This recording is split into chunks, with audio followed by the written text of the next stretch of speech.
What is up, FunAhead friends and family? I hope you're doing exceptionally well, and welcome to our singing lesson. You know what I mean? So we are continuing work today on my 1986 Porsche 944 Project Weekend Racer. The whole purpose of this project is to economically get into a weekend racer. I spent $6,500 on this car. Right now we're on track to maybe spend another $700-ish to get this thing completely up to snuff maintenance-wise, and then it will be ready to rip up a parking lot cone course. Hey, just really quick before we get into the meat of this video, I want to ask you guys a huge favor. Please hit that like button. It really helps my channel out a lot. I appreciate it so much. It helps the channel grow, and it helps us so that we can make even more content like this in the near future. So thank you all so much. I appreciate you. Let's get back to the meat and potatoes. Right now we are in the middle of a timing belt change, and if you know anything about a timing belt job on just about any car, well, you know that you pretty much congruently do the water pump at the same time. I was really crossing my fingers that we could maybe just continue to run the old water pump, thinking that it had maybe been done about 8 years ago, but with not that many miles. However, we learned that the water pump sounds like there's gravel inside of it. So clearly it was not done when the timing belt and balance shaft belt were done the first time. So because I'm a complete Porsche 944 noob, I've never worked on one of these prior to owning this car. I made the mistake of taking off the timing belt and balance shaft belt before loosening up the pulleys. Now you might be wondering, wait, why are you taking off these pulleys? I didn't realize that in order to gain access to the water pump, you need to have the whole entire cover for the timing belts out of the way. Well, of course, this timing belt cover does not come off unless this pulley, the bottom balance shaft pulley, and the crank pulley are out of the way. We had to put the belt back on so that it could be counter held. And of course we had to put the timing belt back on because, of course, as we're loosening this, we're going to inherently spin the engine a little bit, and I don't want the pistons to come in contact with valves just in case the crank gets out of phase enough with the cam. The balance shaft pulleys are not that big of a pain. I did end up getting those loosened pretty much no problem, but the crank pulley is fighting me hard. I have taken my 2-foot breaker bar and leaned into it extremely hard enough to the point where I'm getting uncomfortable with putting that amount of force into the transmission because, of course, like I said, I'm using the transmission and parking brake to counter hold the engine. I'm putting a lot of force into this thing and it is just not going. And that poor 5th gear synchro is literally holding all of that force. It's crazy that we have to put this amount of work into just getting a silly plastic cover off. So of course, in lieu of using a breaker bar, I could always decide to go ahead and use an impact. However, the radiator is right in the way and I don't have enough room to get my impact in there. So now, because I am at my wit's end as far as using a breaker bar, I don't want to put any more force into it than I currently have been because I know I'm just putting a ton of stress on the transaxle in the back. So I'm at the point now where I think I'm just going to go ahead and remove the radiator to get enough clearance to be able to get my impact in there. We're taking the water pump off anyway, which means we need to drain the coolant out of the radiator, and it's not going to take that much more in order to get the radiator completely out of its position, so we might as well just go those couple extra steps and gain that access so that we can use the impact.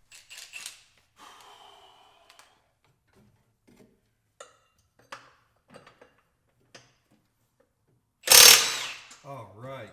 Well, that was easy. Oh my gosh. Well, without further ado, let me show you what we got. We finally got all the pulleys off and got that timing belt cover taken away. As you can see, we have full access to the water pump now, which is right here. But anyway, long story, long, short, long. We do have the water pump exposed. Yay!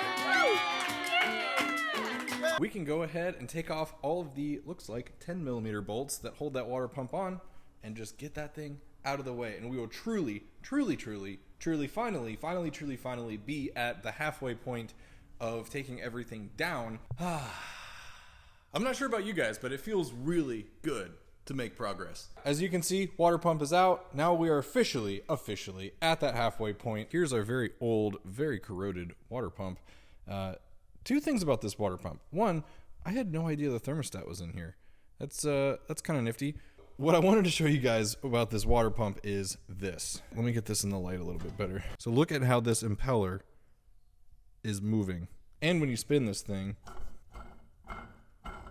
it sounds like absolute garbage. Honestly, this is like borderline mind-blowing to me. I cannot believe that this thing didn't just disintegrate. It is in rough shape. Obviously, it's well worth all the struggle that it took to get that crank pulley and the 2 balance shaft pulleys off, because it needed it. Oh, hey everybody. All right, so it has been several days since the filming of what we just did with regards to looking at the water pump, the old water pump. So we do have parts in now, which is very exciting, and it is now officially time to begin putting that puppy back together, which I am psyched out of my mind about. We almost have everything that we need. When I say almost, because we don't yet have injectors. Let me give you a quick update on the injector saga. As you saw from the last episode, oh my gosh, the whole injector situation was quite a pain in the butt. Went through several rounds of taking that fuel rail off and putting it back together, putting it back together, before finally realizing that 2 of the injectors have leaks at within the body. Now, after sending those things off to GB Remanufacturing to have those things rebuilt, it turns out that a leaking fuel injector body disqualifies it for being rebuilt.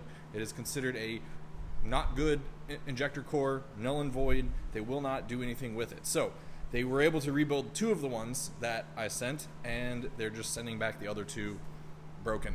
The parts sourcing for a 40-year-old Porsche continues to be quite a challenge, but fortunately, I was able to find that FVD Brombacher, the company that I've actually bought parts from before. I actually have a deep oil sump for my 996 from FVD Brombacher. They sell, it's actually sitting right over there, they actually sell remanufactured flow-matched injectors for the Porsche 944. So that's the one thing that we're still waiting on. Hopefully we'll get those soon and we can install those by the end of this episode, but that's still currently TBD as we stand at this very moment. Let's take a quick second and look through our boxes of parts and see what we got. Okay, doing the quick parts haul real quick. Power steering belt, serpentine belt. This is a fuel filter. And then we got spark plugs right here. And then this is our entire timing belt, balance shaft belt, pulley kit. We got all the new pulleys. That's just what these are. Belts, pulleys, etc. We also have the new water pump here. I did off camera go ahead and change over to a brand new thermostat. Got that installed. And then we got this block off plate installed. This came with this joint, but it was the one for the turbo, which has a pass through to the inside of this pump. The base does not allow coolant to flow through this, so I had to swap this over from the old pump. We've got our new pump ready to go back in, and that's actually the next step in the process, because that was the last thing we took off. So let's go ahead and start reinstalling this.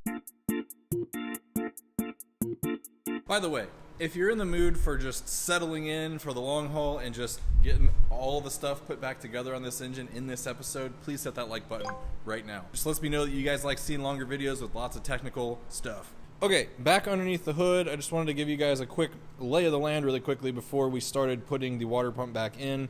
I did go ahead and clean up the mating surface on the engine block just so that we can have the new gasket go down and be able to mate, well, nice and smoothly. It did take quite a while because that old paper gasket was, well, super old. And then I also took this little joint off. There is no thermostat here, even though it looks like it would be a thermostat housing. But I took it off so that I could take the wire wheel to this and clean up this mating surface, because for whatever reason, there was a ton of corrosion at all of the joints where hoses met metal. Okie and, well, quite frankly, dokie. Let's go ahead and get our gasket out of the box here. Gasket out of the box. It's a great song. I won a Grammy for that 7 years ago. Okay, now we've got our water pump. I'm gonna go ahead and get this installed.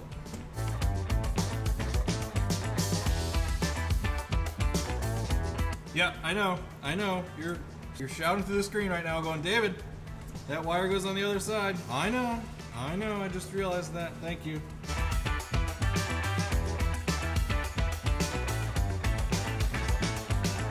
Alright, going back together with this cover. One super nice thing about doing a job like this is you can go ahead and just throw all these covers through the parts washer and get them, at least somewhat clean. So pretty satisfying aspect of this job. But one thing I actually just noticed is whoever did this last cut a big old hole out of this. I did not notice that this hole was not original when I took this apart.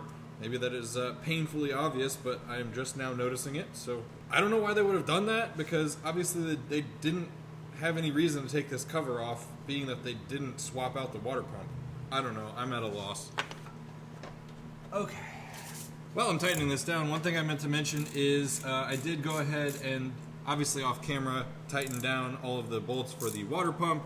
Those get torqued down to 10 Newton meters, and they don't have a sequence, but I did go ahead and tighten down the middle ones first, just to kind of seat the water pump best I possibly could, and then I went ahead and did the perimeter ones. So I got the timing cover, or the back timing cover, reinstalled. 4 bolts, goes on nice and easy. Now I'm going to go ahead and put the crank pulley on, and there is like a little spline, so it can only go on one way. Next up is the middle part for the accessory belt slash balance shaft belt. Again, this is keyed, same key that the timing belt pulley goes on to. And then lastly is this guy. And it just kind of fits on the inside there. Technically this does have a torque spec. I believe it's 150 foot-pounds, but in my experience, it's a crank pulley, so just a couple good ugga-duggas should get this thing where we need it.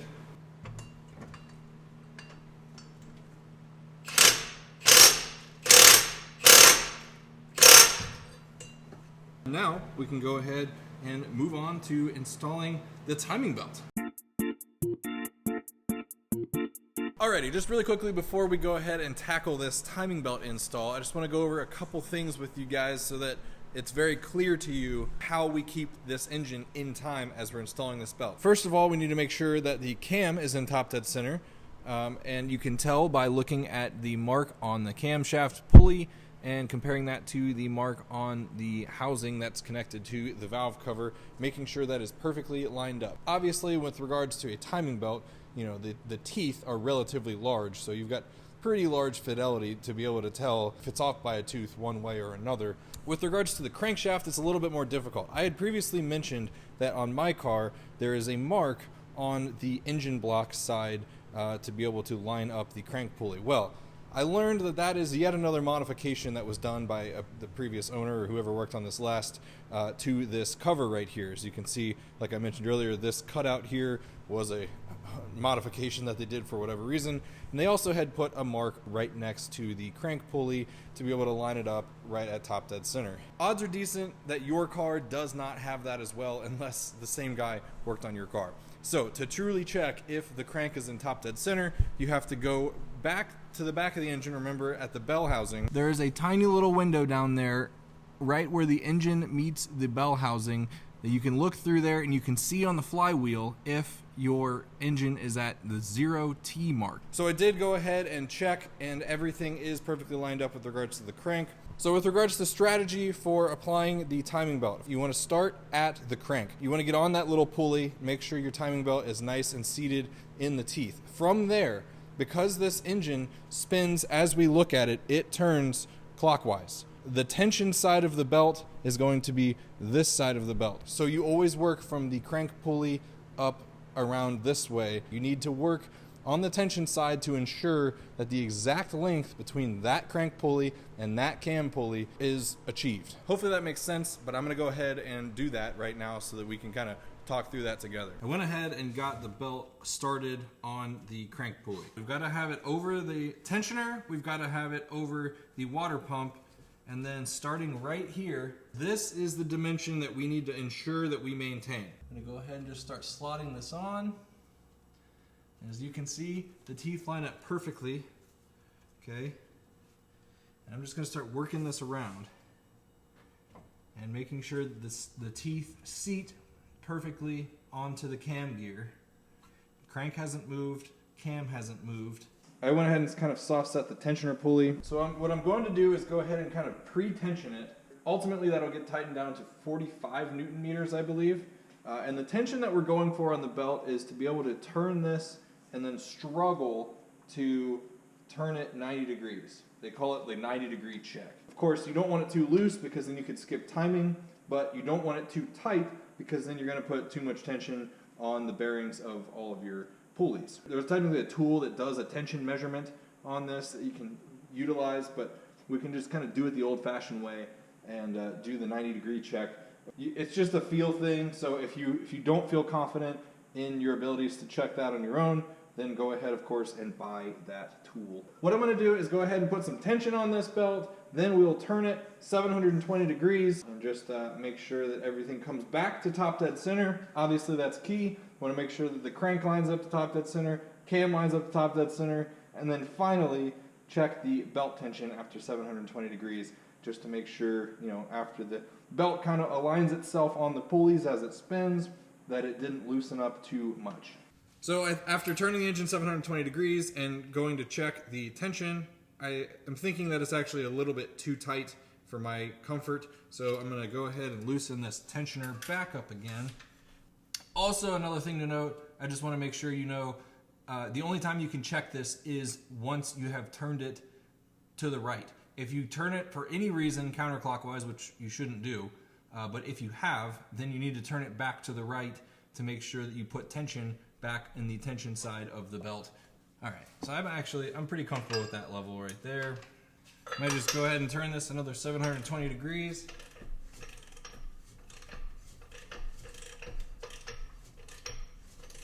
Just a note, I have taken the spark plugs out. You always want to do that so you can differentiate whether you're pushing against compression or whether you're pushing against a valve.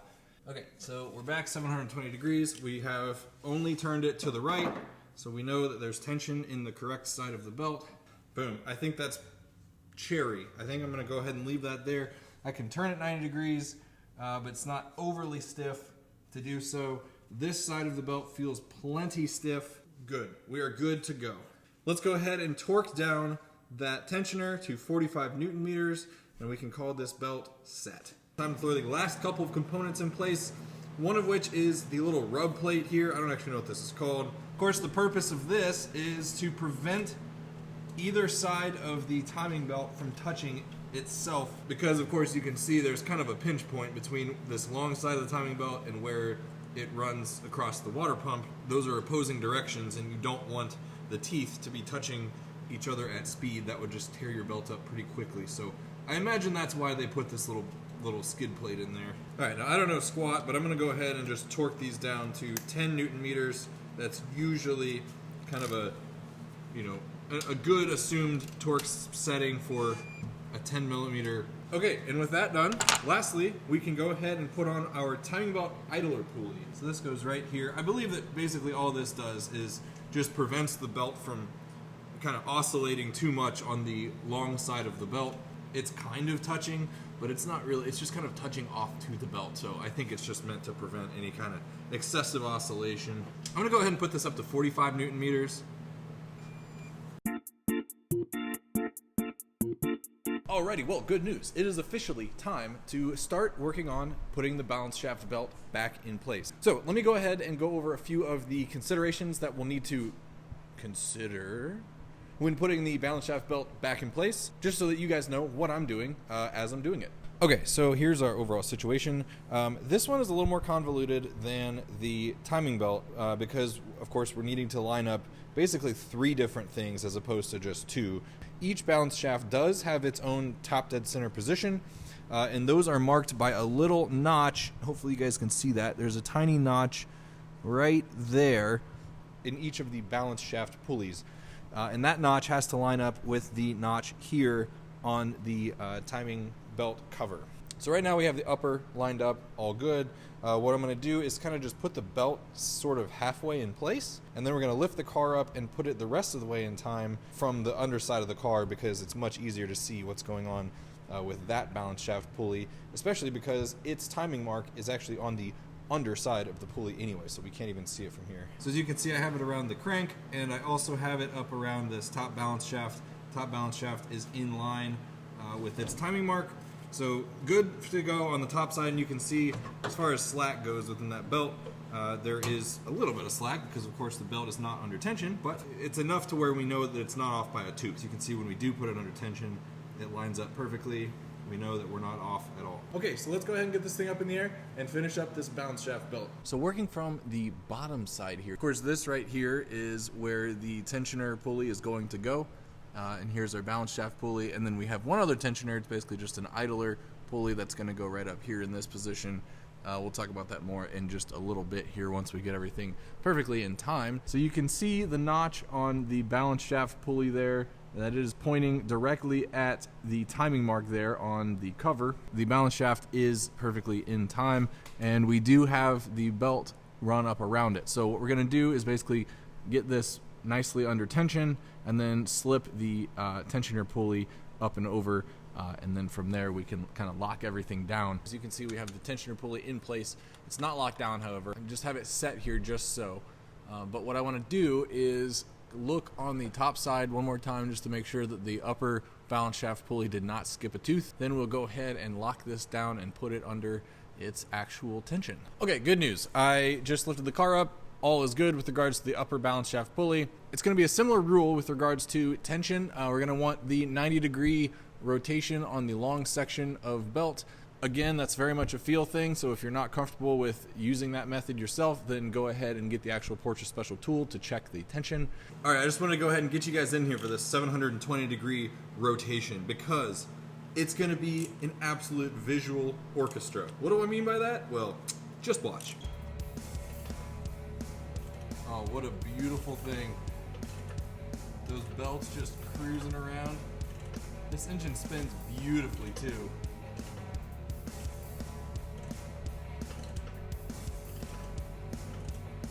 Imagine this cranking at 6,000, 6,500 RPMs. Okay, well, that was 720 degrees of rotation.